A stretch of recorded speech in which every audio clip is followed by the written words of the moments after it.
State your name. Frederick Charles Krueger. Spell Krueger. Krueger.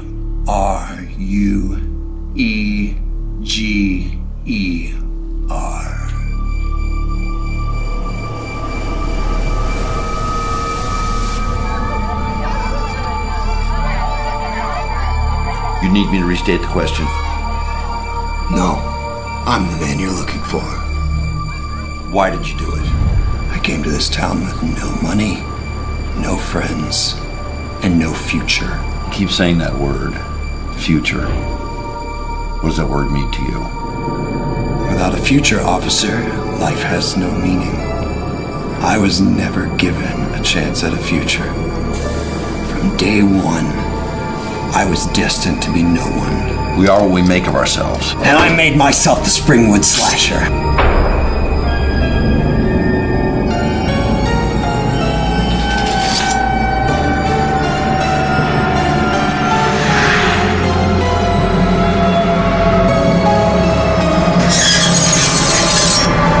Mr. Krueger, Call me Freddy.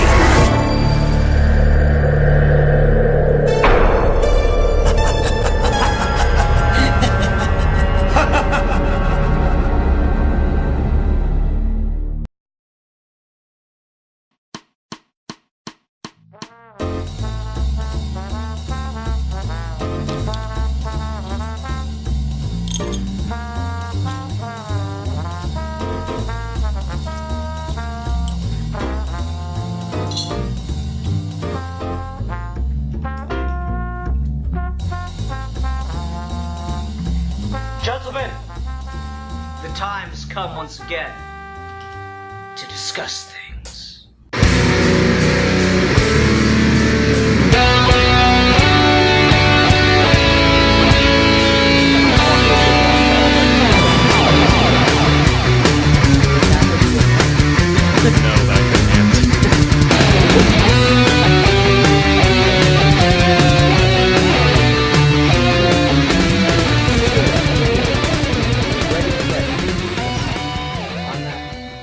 Hi everyone, welcome to another episode of Geeky Gentlemen. I am Sid Partu.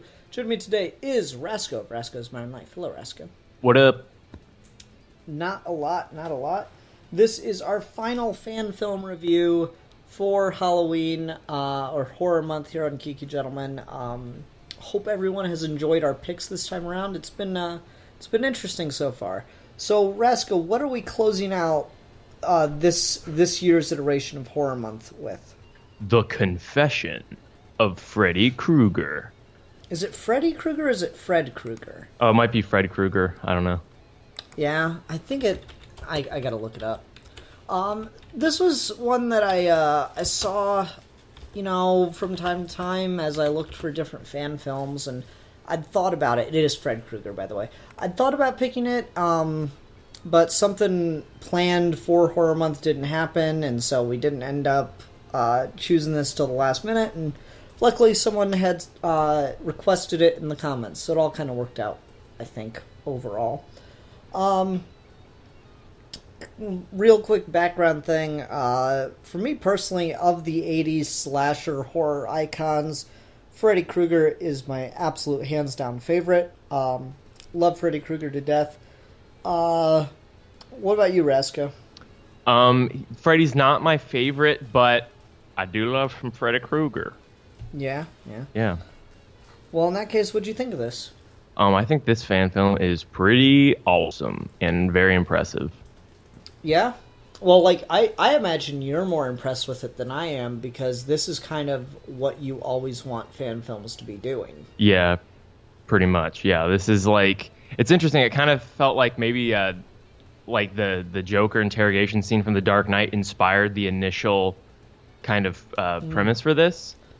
Yeah, I mean, it's funny. Ever since that movie, every movie has an interrogation scene. Yeah, and it's funny because I don't think that it's stealing or anything, because I think what's interesting is that there's a very similar kind of energy that the Joker and Freddy Krueger give off. They're not the same at all, but they're both very high energy personalities.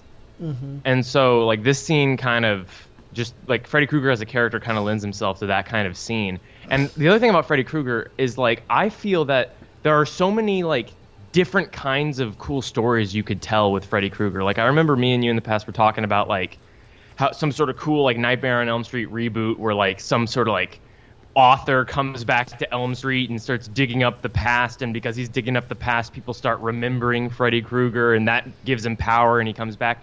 There's like a bunch of different stories that you can do with Nightmare on Elm Street that aren't the traditional Nightmare on Elm Street story about Freddy going around killing kids, and the origin story of Freddy is kind of one of those that is kind of interesting, and that's the angle that this goes with.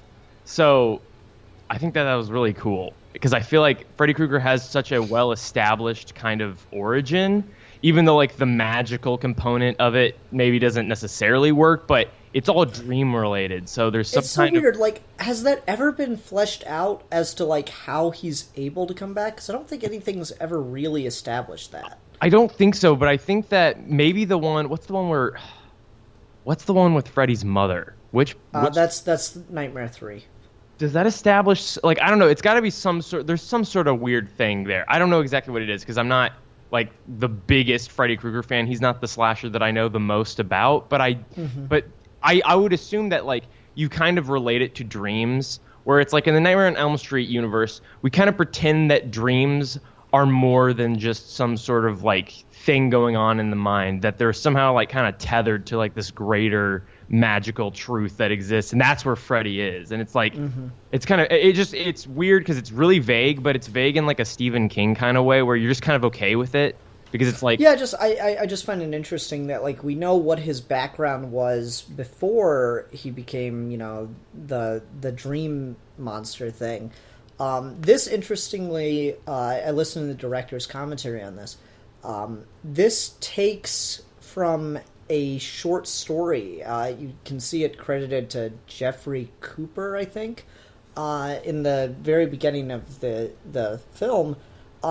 This takes like the origin of why Freddy has that glove, and I think that's really interesting. yeah, that was really cool. But yeah, it seems like we know a great deal about who Freddy Krueger was before he was the nightmare monster that he became. But, like, there's very little out there that, like, gives a definite answer to how he transitioned from that to the monster. And this doesn't really have anything to do with the later stuff. This doesn't really have anything to do with the post-monster Freddy. Yeah. Unless you, of course, just take the assumption that he is kind of always a monster based on this. But, it's just something interesting I think about. But yeah, this does take the, okay, what was Freddy Krueger like before he became a monster? And man, he is just as fucking evil. Yeah. Like, the scene that we get, I think it's my favorite scene, of him stalking that little girl through the factory, and the actor's like playing with the glove and all that shit is like, oh, it's so twisted.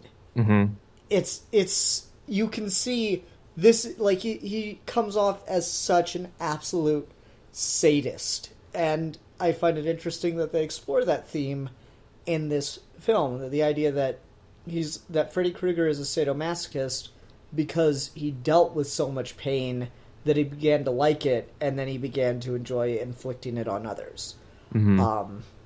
Yeah, Go ahead.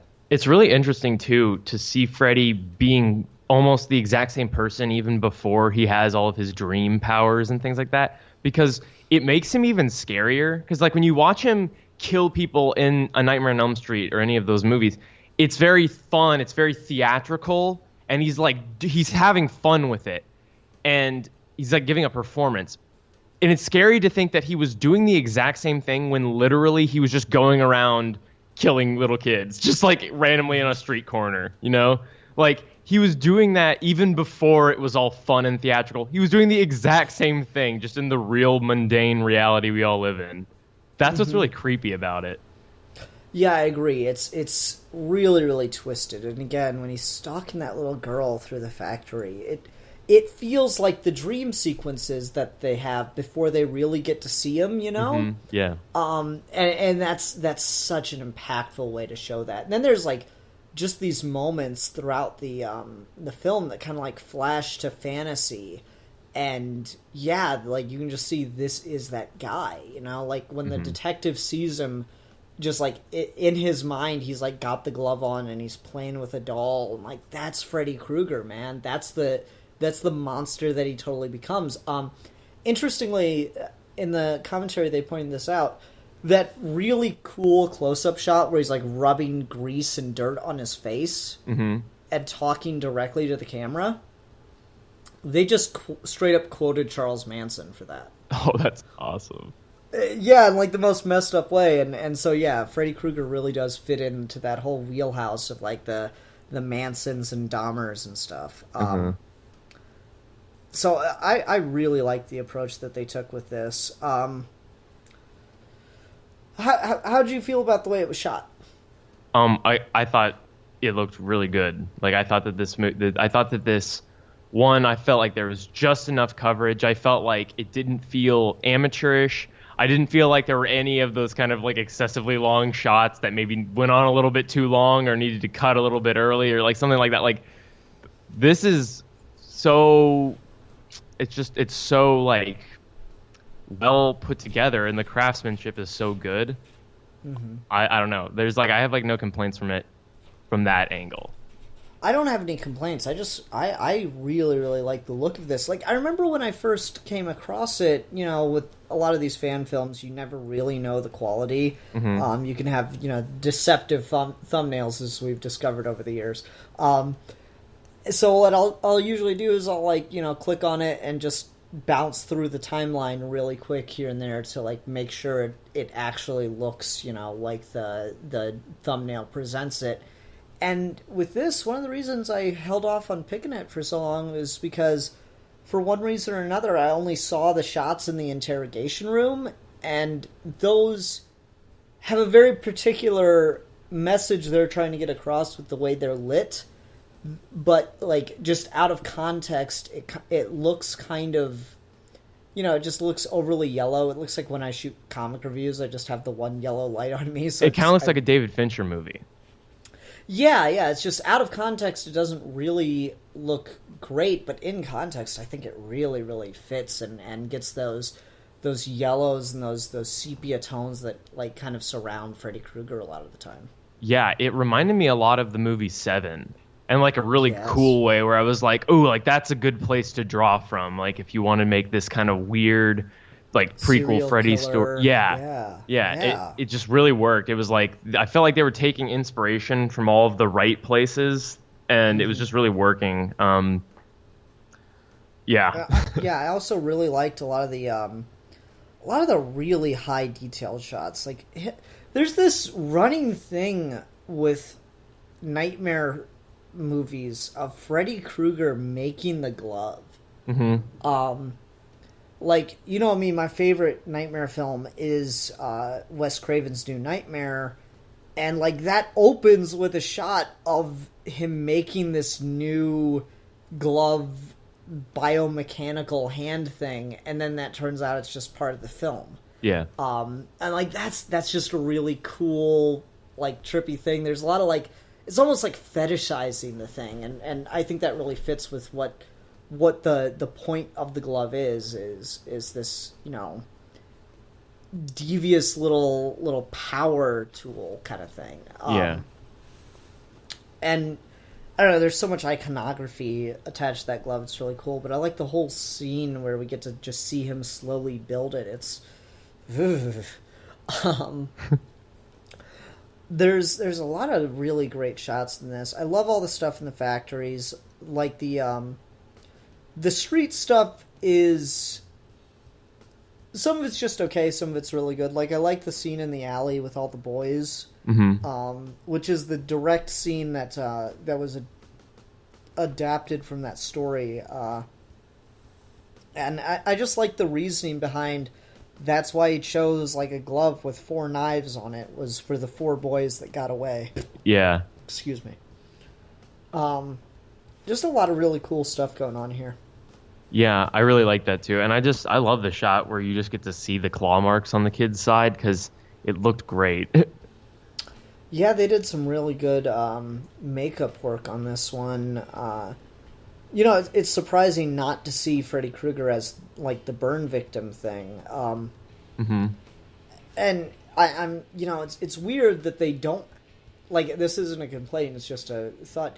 It's strange that they don't go to burn victim Freddy because they have such good makeup in this, that I would have been really interested to see them go to that next step. But that does lead me to a transition, something I want to ask you.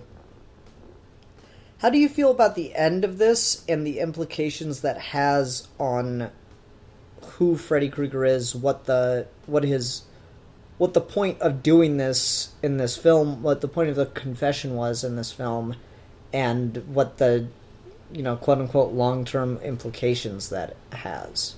All right, I think I'm kind of confused. Can you just run down exactly what you think about that first so that I can respond properly?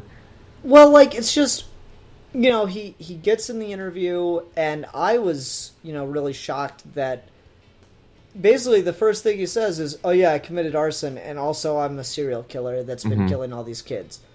So, like, when you hear that, you're like, oh, man, what is his get out plan here? I don't understand what like why he would reveal that information. And then you get it to the end, and he like manipulates himself to be the only one in the room with a book of matches, and he burns the tapes. And that's like a really, that was pretty impressive, I thought, as far as just a way to like rub these other characters' faces in it. But it leaves this odd little question lingering, which is like, what does that mean for how he was killed? Because he tells the detective everything, and that he planned to kill his kids next, and then he burns the tapes, and he's been beaten by the police officers.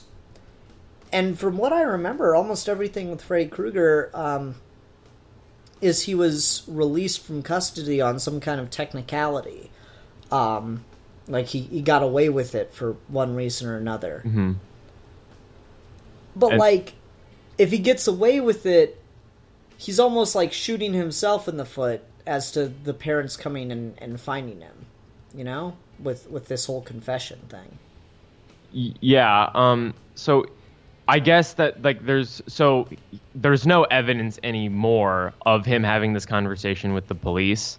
So, like, at least in that sense, like, it's not like he gave them anything to work with that they didn't already have. So, like, let's say somehow he does get out on a technicality. Does that mean that he necessarily is expecting the parents to come after him? Because that might just be completely like, I was not expecting them to come burn me alive. Maybe. You could make that argument. I don't know. I feel like that becomes like a weird thing to try to, wrap your head around, because he had to know that there'd be some reaction if he didn't have to go to jail for all these murders. So, like, it's almost like he's setting himself up to be killed by the town, Yeah. I don't know. I'd like to, there are some real people that have been not guilty before that people have really believed were murderers, and they weren't necessarily murdered. I don't know how much security they had, but like, I don't know. It could happen. It's one of those things where also it depends on if you watch this and go, this is the Freddy Krueger before the first Nightmare on Elm Street movie, or if you kind of look at this as like almost kind of like its own universe's Freddy origin, which I can do that. Like, for me, like that, I'm okay doing that. Like, maybe the events just played out a little bit differently in this telling of Freddy's origin than in the original Nightmare on Elm Street's Freddy's origin. Or maybe not, and it just doesn't quite add up perfectly. But for the sake of this, it doesn't bother me. No, it doesn't bother me either. It's just something I'm thinking about. Because, like, the ending, the whole thing is structured around this confession, and then the ending is the destruction of the confession so that he can get away with it. I wonder if by confessing all this, he's kind of sealing his fate that, like, you know, he's asking too much for vigilante justice to happen. And, you know, maybe he could have, like, you could probably retro fix it. Like, if they ever did, you know, another Nightmare on Elm Street movie, you could say after the trial he was planning to leave, like, not stay in that town, but he just got killed before he had the chance to get out. Yeah, something like that, yeah. Yeah. Go ahead. I was just going to say, yeah, there are ways that it could work. It's just details that you'd have to throw in some other thing, I guess. You know, it's like they'd have to be covered somewhere else. But it doesn't necessarily not add up. It just doesn't obviously lead into what we know happens to Freddy. Yeah. Which isn't necessarily a problem, but yeah, I understand what you're saying. Okay. What else with this? Score. Was it original or was it just kind of ripped from the Nightmare on Elm Street movies? I'm pretty sure they had an original score for this. Okay, if they did, that's really awesome because it sounded like Nightmare on Elm Street music. I don't know. Yeah. Yeah, I mean, if it is the original score, like what I think, you know, and they mentioned it in the commentary, now I can't remember. If it's not the original score, they were trying to match that sound, that feel as best they could, and they did a great job. Yeah, and if they did a really good job mixing the original score in here. Either way, it was well handled. Yeah, I agree. And even if it was just like ripped straight from the original movies, they at least used it properly in the context of the short film or the fan film. Like they used it properly. Like sometimes, you know, and this sounds pretty obvious, but sometimes people will like rip they'll like use music from like the movie that they're making a fan project of, and then they'll like use it improperly. Like they won't use the right kinds of music when they're needed. Like, can you imagine if you were making like a Star Wars fan film and you kept using like the Yoda theme in like the wrong place, like whenever you're with the Emperor, you hear like the Yoda. Use the Imperial March whenever like Luke's on screen or something. Yeah, that'd be he's weird. training on Dagobah, and you just hear that. It's like, what? Yeah, that'd be strange. That's not how you use it. I don't think I've seen anyone go that far off the mark, but I guess I know what you mean. I mean, like that's a ridiculous example, but like you can improperly use music. No, definitely, I agree there. Yeah, I thought the score was well integrated here. I don't know. You take a similar risk. Go. Actors and their ages. Ooh, definitely. That was impressive. Like, there weren't any people that looked too young to be who they were playing. And the kids looked like, you know, kids. And importantly, you know, none of the kids have a speaking role outside of maybe like a screamer or something like that. But the kids are all believable on film, which is nice. Yeah. You don't usually expect that. The kid that played young Freddy Krueger he did a great job. Just like the looks on his face, the pure disdain in his eyes the first time you see him and he's playing with that ball, that looked good. Yeah. That kid did a lot of great, you know, physical acting, I guess you'd call it. And yeah, getting actors that actually match the ages, thank God, because this would have been so laughable if they didn't. Yeah. If Freddy Krueger's like, yeah, I kill children, and he's like played by a 17-year-old, it'd be like, you're a fucking kid. Shut up. I hate kids. I was one 3 years ago, but I hate them. Right. Yeah. Oh. Yeah, that's really, really well handled. And this was shot in Evansville, Indiana. Oh. Which isn't too far away from me, so I thought that was kind of neat. I was like, oh, There I could go see this place if I wanted. I think I've been there. I've definitely been there. Probably like a soccer game there or something. That's fun. Kind of running out of stuff to save with this. I really, really liked it. Do you have any major complaints? I I honestly don't really have any major complaints at this. I think it's just really good. I don't know. I don't have any major complaints, honestly. I can't think of something off the top of my head that I like feel compelled to bring up as something I didn't like.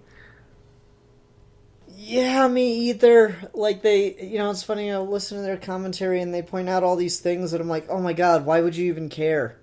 Like when the little girl is running away from Freddy inside the factory and like the door or machine or whatever closes in front of her, one of the guys that was there shooting it was like, I really wish that thing would have closed faster because it just looks like she stops running and just gives up. She probably could have gotten through there. And I'm just like, yeah, there are ways around that. Like I can offer a suggestion, but it's such a minimal thing in otherwise a really scary scene that I totally could forgive it. I will just say, if you have something like that where you need something to close really fast and you either don't want to put an actor in danger or you just it physically doesn't do what you need it to quickly enough, you can frame it and block the scene in such a way that the person stops at, instead of dead in front of something, at a cheated angle, which, if you know stage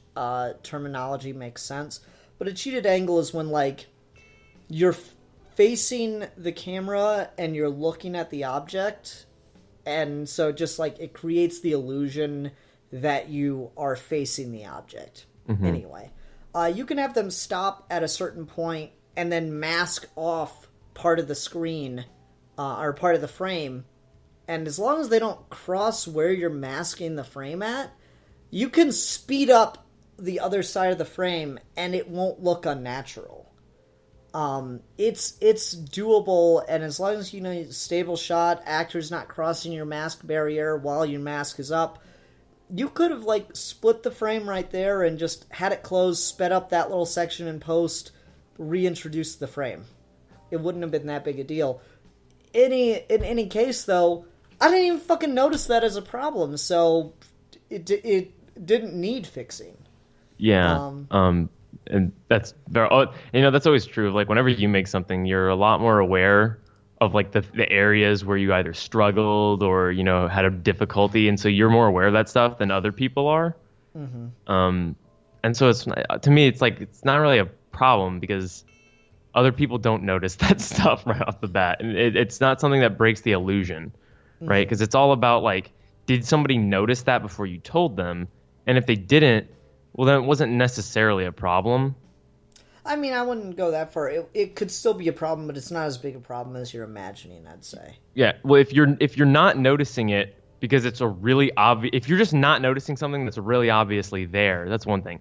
But if something is so like it is so small that like 100 people could watch it and not necessarily pick up on that, well then, especially as something as small as that. We're not talking about like big story problems or anything. We're talking about just like small technicalities. So it's like, for me, it's not a big deal. Yeah. There was another visual effect they talked about, and these are always really impressive.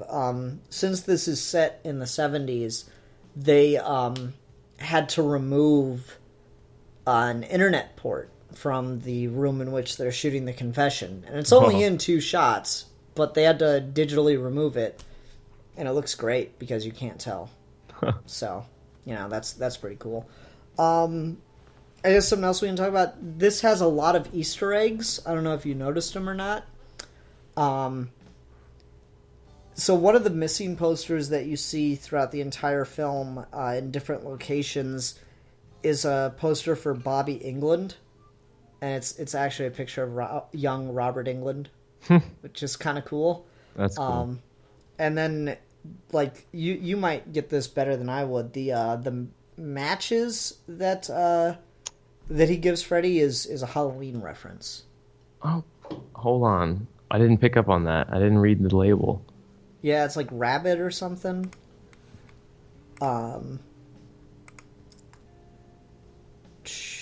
Where's it at? Where is it in this, like, half-hour movie of 2 people talking? Where's the exact frame? Yeah. I think that's earlier than I think it's around the 10-minute mark. But yeah, you can see him like lay that down. Oh, it's funny. They were talking about the kids playing baseball or playing with baseball cards. They had to teach kids how to play with baseball cards because they're not. The kids don't do that anymore. Yeah, I know. All right, let's see here. It's at 8:57 is when he starts putting the cigarette and matches down. So let's see here. Rabbit in Red is a Halloween reference. The Rabbit in Red Lounge. I don't know what that's in reference to. I'm not a Halloween fan, so. Rabbit in Red. I don't know. I feel like such a Halloween new. God, Rasco, what's even the point of you, man? Yeah. Oh. God. Something's gnawing at my insides with the answer, but I don't know. Yeah. No, it's just kind of cool that they got that many references in there, like the scene when they're showing Freddy making his glove. That's actually, you see various clips of Freddy's workshop, his boiler room throughout the franchise, and so they actually located props that were in the film. Like, okay, this was a high voltage sign from the 30s, so they had to go find the exact same type of sign. Mm-hmm. And they hung that up, and there's like a magazine, they hung that up, there's a kid's book, put that in there. So it's, a lot of neat stuff like that really adds a lot of character to this. Damn, that's interesting, because I wasn't even paying attention to all those little tiny details that they got right. Like, that's cool. Yeah, I found it really impressive, and that's why I wish more fan films would do like commentaries or behind the scenes stuff, because it's not many people are gonna be able to find this information out on their own, because you're like a small. Usually these are relatively small groups that are making these things, like usually a group of friends or something. So if you don't do a behind-the-scenes thing, no one's going to know. And some of that little stuff that they can't know about is just useful to be able to find out. And if people liked your film, they'll often like to find out more about it. So yeah, I really appreciate that they did some behind-the-scenes work on this one. Yeah, that's cool. Okay, let's go ahead and go on to ratings then. Rasco, what would you give this? I'm going to give this 5 out of 5 little piggies. Nice. Yeah, I mean, I honestly don't have any complaints with it. I think this was really, really well done, so I'm going to agree with you. I'll give this 5 out of 5 kids that don't know how to play with baseball cards. Also known as little piggies. Lovely. Okay, well, that ends Horror Month, and we are beginning History Month next week. So unfortunately, a lot of there's a shortage of good period piece fan films. So instead of trashing something that didn't have much of a fair chance, we decided to put fan film reviews on hold for the month of November, and we'll just be talking about different period piece and biopic and yada yada films and such next month. So hope everyone enjoys those. Until then, I'm the Philosopher. And I'm the beta male cuck. And we are your geeky gentlemen, and we will be discussing things.